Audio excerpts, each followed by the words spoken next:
A lot of teams have questions about creating an engineering notebook. In this video, I will explain how we record what happens in our meetings. To record each meeting for our engineering notebook, we used Google Sheets and Microsoft Word. After each meeting, regardless of whether it was a regular meeting or only a few of us hopped on a Zoom meeting, we each wrote in a Google spreadsheet about our assigned section for that day.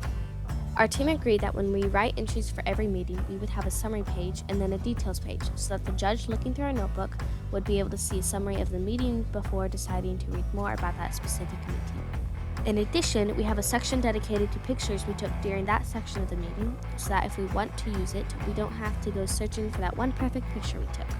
We use Shutterfly to put all our pictures in one pool so that we don't ever have to wonder where that picture is either.